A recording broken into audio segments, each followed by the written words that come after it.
Hey, home theater nerds, welcome to the Brightside Home Theater Podcast, the home theater podcast that's all about the experiences, the sights, the sounds, the scenes. And this week, I want to just discuss what is a great home theater experience, and do you have one? So let's sit down and talk about it. This is Brightside Home Theater.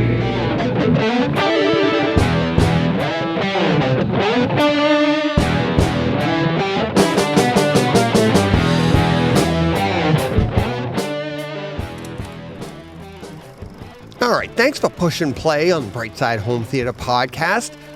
This is kind of a new idea. I wanted to, I really want to get this off my chest, to be honest with you. Usually, sights and sounds and scenes, but I'm getting a lot of questions on, like, how do I get to the next level? What's a great home theater experience? How do I improve my home theater experience? And to be honest with you, I'm getting some negative feedback. Very little bit, but it kind of just goes right through me. And we're going to address all of that stuff. But hey, thank you everybody for supporting the podcast. Everybody on Patreon, thank you very much. Everybody following along on Twitter at BrightsideHT, thank you very much. All the people stepping up to be on Takeover Tuesday. The listeners coming on and we're just chatting 2 hours, 2+ hours at a time. Thank you everybody for doing that. It's been a blast. It's changed everything on how I thought this podcast could go. Hey, small announcement, big changes are coming. I should say big additions are coming to the podcast. The podcast is going to stay the same. We are going to get back into breaking down movies and scenes and giving away boxes of popcorn. Definitely going to continue with that, but there's going to be some additions to the podcast as well. Let's just say that coming in the near future. Really excited for that. Excited for you guys. Excited for more Takeover Tuesdays. Booked out till July. So if you want to get on, come on. Last week I had a repeat listener that said, I got an idea and it was topical, and hey, I bumped everybody and pushed him right in there. So if you want to be forward like that and you got a topical subject you want to talk about, hey, hit me up on Twitter at BrightsideHT, or you can email me at brightsidehometheater@gmail.com. Or if you just want to be put on the schedule and you want to be on the show, let me know. Happy to have you, and people are having a blast with it, and I'm having a blast with it, and the feedback has been awesome. So thank you very much. Hey, that's enough of all the pleasantries and all that fun stuff. Let's get into what is a great home theater experience. And do you have one? And it's such a tough question because I hate to ride the fence here, but it's yes and no. All right. Talking with everybody over the years since I started this podcast has lent me in one direction on that fence sitting. Is it yes or is it no? All the years before that lent me in the other direction. Is it yes or is it no? I've been doing this for 35 years, 35 years, over 35 years, and or coming up on 35, whatever it is. Since 87, 88, I've been into home theater, had a home theater since 88. So anyways, that's neither here nor there. But here's the thing. Great home theater experience. What does that mean? Well, to me, the home theater experience is about what you get in your room when you sit down to watch a movie. Now, is that a dedicated theater? Is it a living room theater? Is it just you in your room? Whatever it is, are you 22 years old and you just dream of having a home theater someday, and you've got a bedroom in your parents' house, and hey, you just added a couple of speakers to it? Do you have a great home theater experience? Here's the spoilers. Yeah, you do. And that's where I come down on what is a great home theater experience. It's whatever you have. And I don't, and this is what I want to get into, because I don't think people take that for granted. They take for granted what they've had in the past if they had, or they look ahead to what they could have instead of enjoying what they do have. And to me, a great home theater experience is the ride. It's the hobby. It's all of that. What can I provide other people that I haven't provided in the past? So I go back to that kid that's 22 years old, added a couple speakers in his parents' house in his bedroom.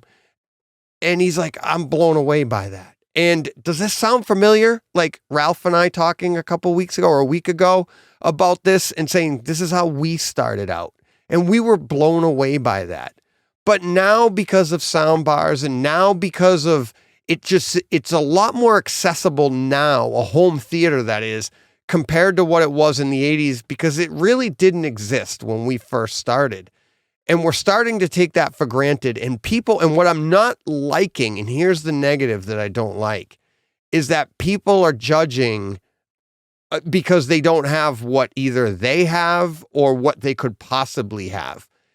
And that isn't what home theater is about. Home theater is it's about the art. It's about the art of enjoying the movie, right? And so movies, cinema is art, and that's what we're enjoying. But then our room is a piece of art, and it's constantly a working piece of art, and that's the journey. And here's the part that I'm saying, like, yes, no matter what you have a great home theater experience. And I can say that with the utmost confidence, because if you're listening to me right now, then you're getting a great home theater experience. It doesn't mean it's the best one that you're ever going to have, because that you'll never get. That's like saying, will I ever see tomorrow? No, you won't see tomorrow. Because when you get there, it's called today. So you're always chasing that next. You're looking forward to tomorrow, but you're never finding it. And that's what home theater is about too. You're never finding that unicorn, because as soon as you get there, there's something else. There's always something else. And I've talked about this briefly in the past. I've talked about it on Twitter.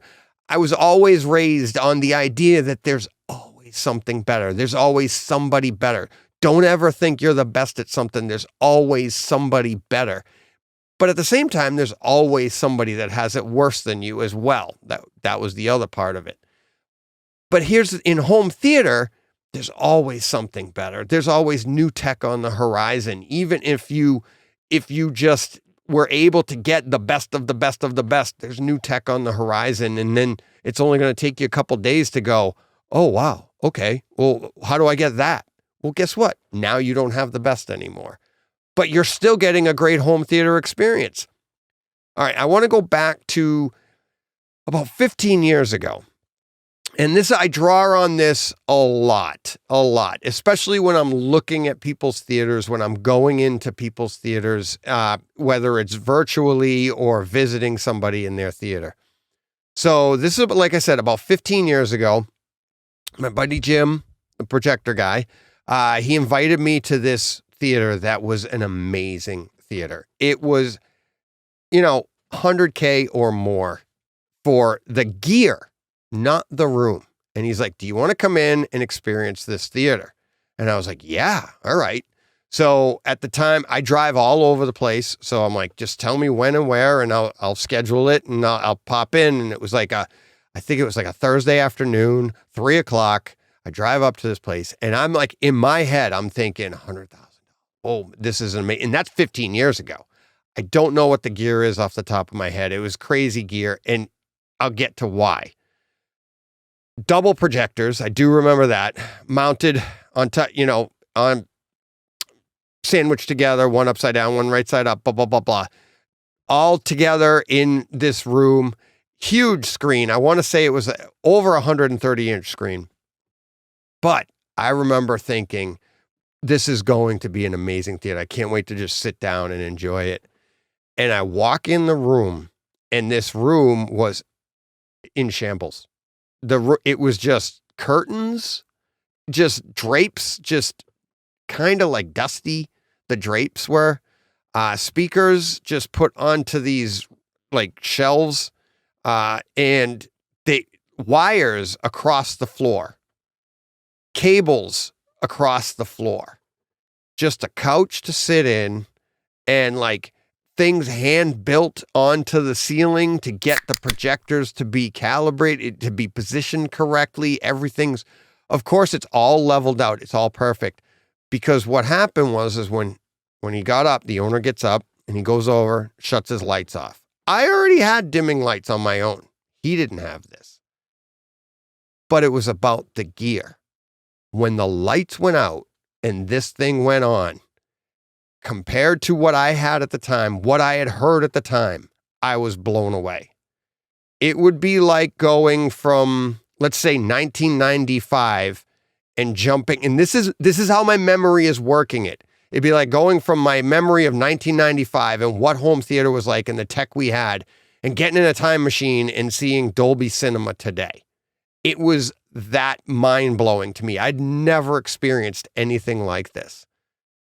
It was an amazing experience. Okay, we did the Terminator 2. We did all the different, we did Star Wars. We did all of these different, we did Backdraft. Amazing. Okay, the flames, the sounds, the whooshes. It was just an amazing experience. But then the lights came back on and it was like I was in a warehouse. But that's the thing. This owner, that's what he did. He just kept upgrading pieces. He was not shy about ripping a piece out, selling it, getting a new piece, or getting a new piece, throwing it in, comparing it to the old piece. That's what the experience was to him. That's what home theater meant to him. He was all about the tech, all about that. He didn't care about the environment. He didn't care about how it looked. Aesthetics out the window. And I don't even know where the windows were. It was just all curtains. For all I know, there were a bunch of them. But aesthetics went out that window. But the overall experience was amazing. But here's the thing. My personal taste, I could never own a room like that. I'd be like, in my opinion, I'd be embarrassed to walk into a room and show people that room because I'm kind of a neat freak. I'm like, I like order. I don't like clutter, all of that stuff. Everything has to be in its place. Everything has to be perfect. Not perfect. That's Steve George. But you see what I mean? It's like everything has to be, in a certain way. But that doesn't make my experience any better or less than his experience. It doesn't make his experience better than mine. When I went in there, it made me want to achieve some of the stuff I heard. Like I said, that was a room that I heard that T2. That wasn't the room. That wasn't the first time I heard that T2 pan I talk about all the time, where the door gets blown. For people that don't know, the door when they're at Cyberdyne and Arnold has to rescue Sarah and pull her out of the room, and then they blow open the wall and the camera goes to the hallway and the door goes from the left side of the screen to your right side of your screen. And I use that all the time to gauge how accurate a pan is in a room. And he played it and I was blown away. And the fun thing is, I feel now, maybe if I went back in time and listened, my room might not be as good as that room is even today. I feel like it is. But it took me over 15 years to get there and technology to advance and enough that I could afford probably what he was pulling off. I have no idea. But my point is, all the while, I thought I had a great home theater experience. Going into that room, it doesn't mean I was wrong. I did have a great home theater experience. So did he. I'm sure if he came to my house and he was like, oh, the wall, I had my theater at the time. I had a smaller screen 15 years ago. I think I was out of my rear projection TV by then. I'm not really sure. I'm not even sure of the year, but I just distinctly remember walking in and it was my expectations of the price tag on this place. It's going to be amazing. And then walking in and literally turning my nose up at it and being like, this isn't going to be very good. I don't understand this. It was awful. aesthetically, I couldn't get it. But my point, like I said, a great home, whatever you have at home, it's a great home theater experience because you're on the journey. You're listening to this podcast. You're having fun with it. Another version of the great home theater experience. I have a listener friend. Call him a friend. He's been a listener for a while. We met through the podcast. Used to live a little further away. Has since moved closer. You know who you are, buddy. He doesn't even have a theater right now. But you know what? The conversations I'm having with him, he is still having a great home theater experience because he's building his new one. He had to move, family, everything, had to sell his old house that had a fantastic theater in it. And now he's in the process of building a new one. And I have a theater that I sit down and I get to watch movies in. And when I talk to him, I'm jealous. There's part of me that's jealous of him not having a theater and just designing it, building it. He's piecemealing out some work. He's doing some of the work himself. All of this stuff, that's part of the home theater experience. That's part of being the enthusiast and having a great home theater experience. He's enjoying it. He loves it. He's like, oh, today I'm going to rewire some stuff. And he's got his rack set up in a different room but he's enjoying it. That's part of the ride. Don't sell yourself short of that part of it. If you're still listening to me right now, it means you've passed by where I just got on the fence and went, oh yeah, everybody has one. And so you appreciate that. If you're still listening to me and you're like, you're new at this, enjoy the ride. A buddy, he's been on the podcast, BJ Horton. I told him months and months and months ago, he had he was stuck in he hadn't worked on his theater in years. And I was like, just throw up some speakers, get a display going, sit down on a bucket and enjoy something and then build around you. Because if you just keep sitting there waiting for your theater to be done, it'll never be done. There's so much work and you're never, ever done. It's the running joke all the time. What do? It's constantly under construction. So enjoy the construction. Enjoy that stuff. That's part of the experience. You'll never get to 100%. You'll never get to the ultimate home theater because, like I said before, there's always something around the corner. And now getting to the people that people that make comments on Twitter, people that on my YouTube. If you're one of those people that keeps telling me that yours is the best and nobody has what you have, you're right, but you're also wrong. And that's why I pull them down. If you're lucky enough to see it there, it means I haven't seen it and I pull it down. Because there's people putting out these comments that they think they have the best and everybody else's stinks. And that's wrong. And I won't stand for that. And I'm pulling them down. I know if you want to come at me. But that's not what home theater is about. Home theater is about the art. And there's more than one way to create art. And these rooms, these theaters that we're creating, whether, like I said, a living room theater, a bedroom that you're still living in your parents' house, or you have a dedicated theater, the theater is a piece of art and you're creating it. And that I've done it. Every step I just said, I've been there, I've done that. And I loved every step of the way. In the 90s, I had a 3-ring binder I had to take pictures with a camera, not a phone. I had to take pictures and go get them developed of each of my laser discs, put them in a 3-ring binder, which I still have, and just to put on the coffee table so people could pick a movie without having to go and look at all the laser discs. I wanted to display that. That's why when in the early 2000s, the Kaleidoscape comes out and I'm like, I don't need a 3-ring binder. I could do this. Amazing. Couldn't afford it. So I stuck with the 3-ring binder. And then the prices come down. I see Zapiti, but there's all this stuff. There's all of these things. If you love people with physical media, I have all of that stuff. You're displaying it.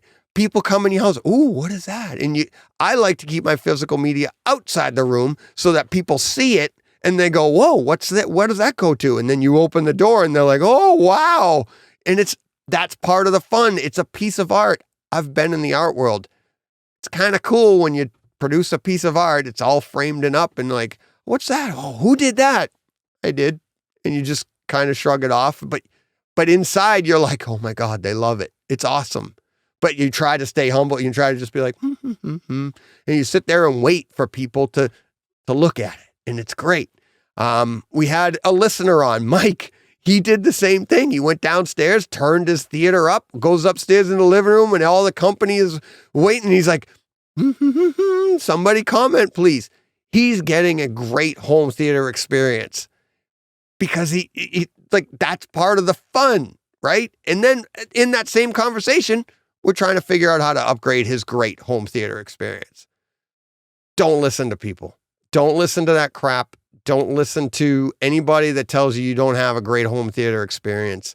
Because it's not worth it. And that's why I came up with the Bright Side. That's why I came up with Bright Side Chat. That's why I came up with Bright Side Home Theater. Let's talk about the experiences. And that's what today's podcast is about. It's just the overall experiences that we have owning a home theater. Yeah.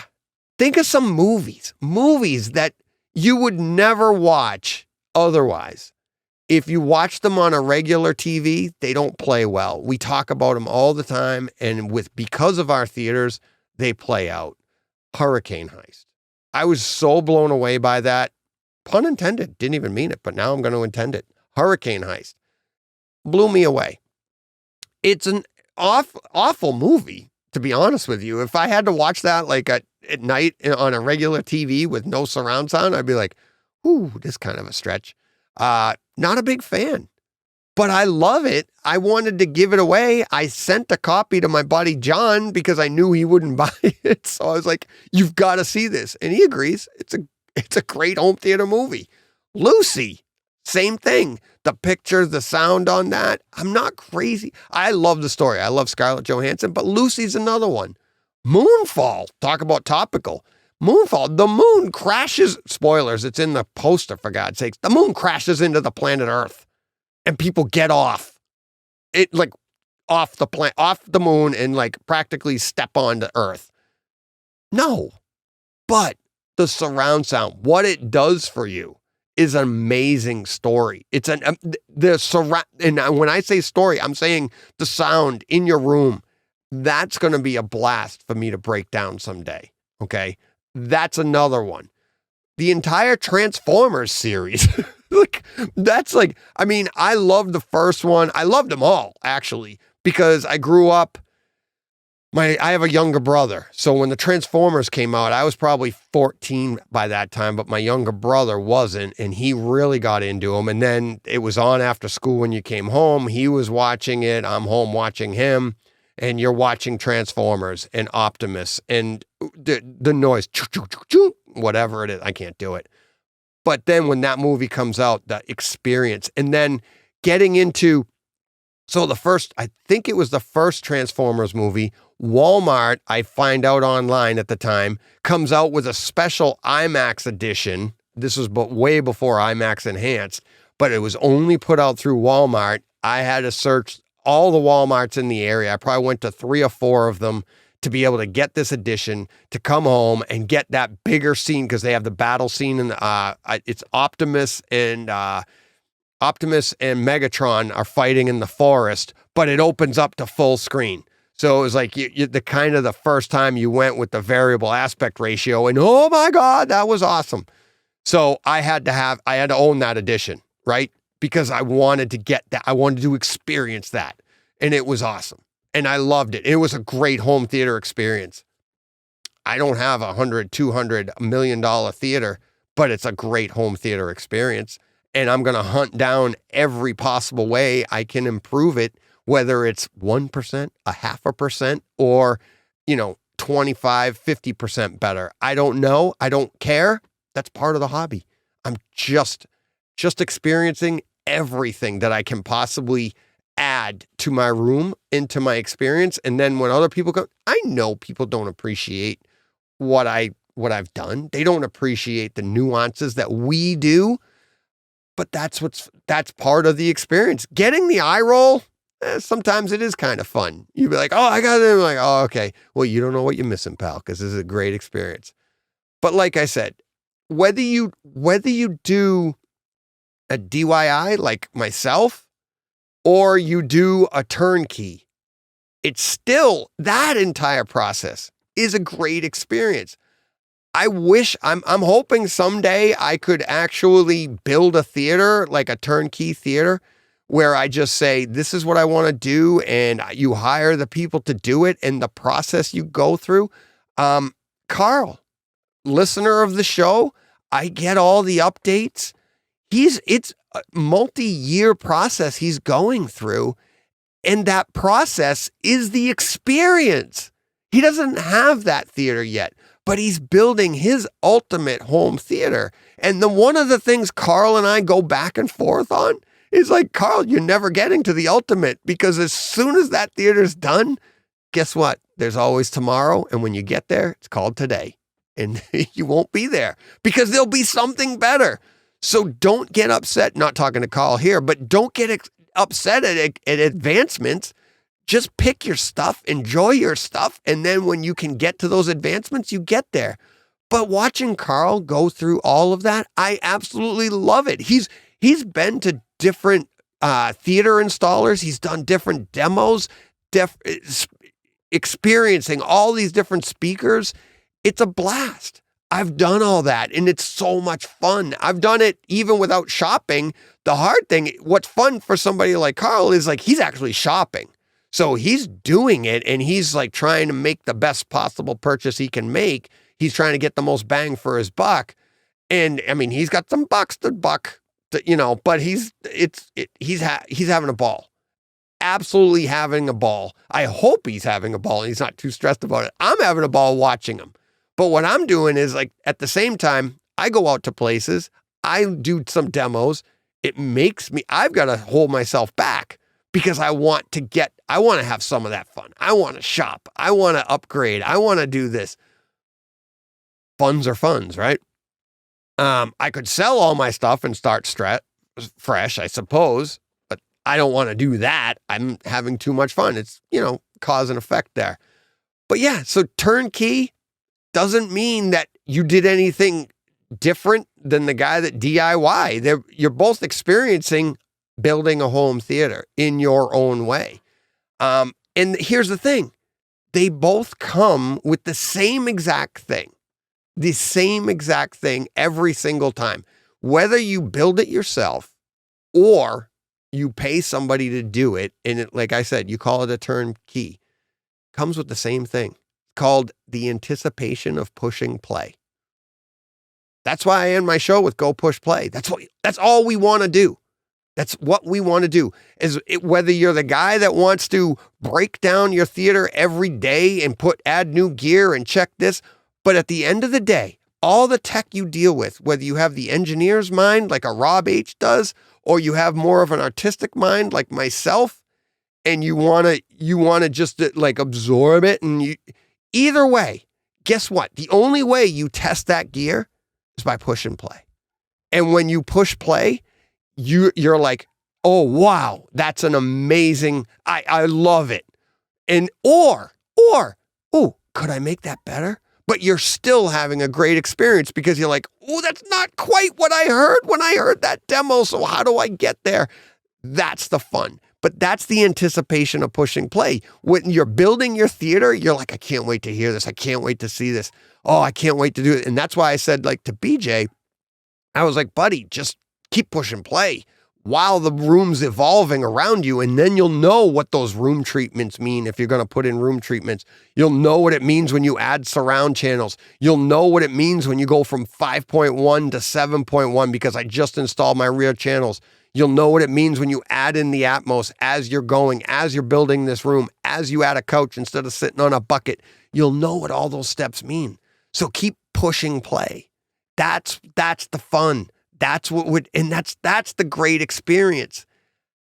I don't know what else to say, but don't listen to people that tell you you don't have a great room, because even if you don't have a room, but you just have the dream of having a room, that in itself is a great home theater experience.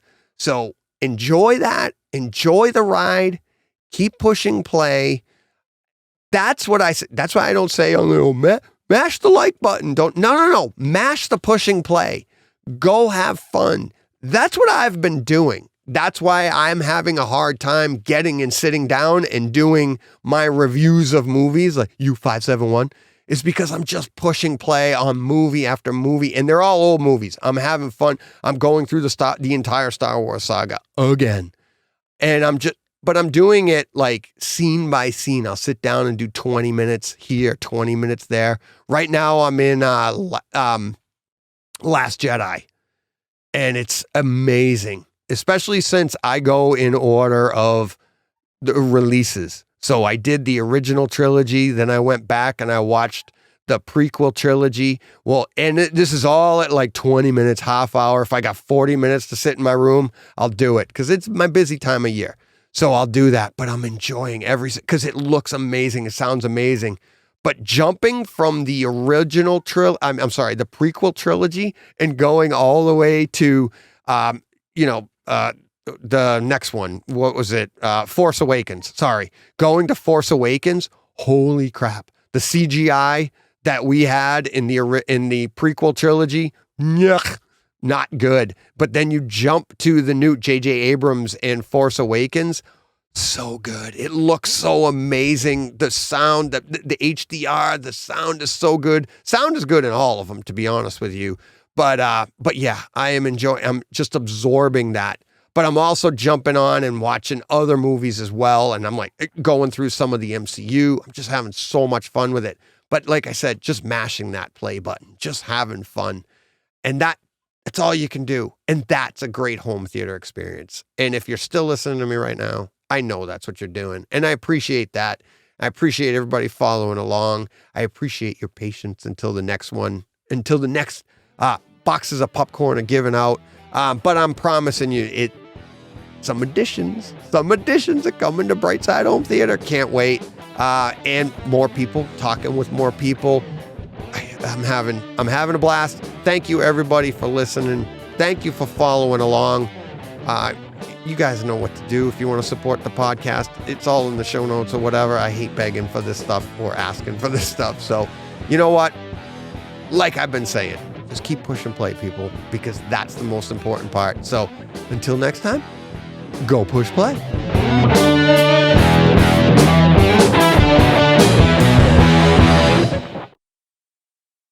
Hey, Fred. This has been a Hey Fred production with theme music by Jeff Bernhardt and Throne Vault Productions.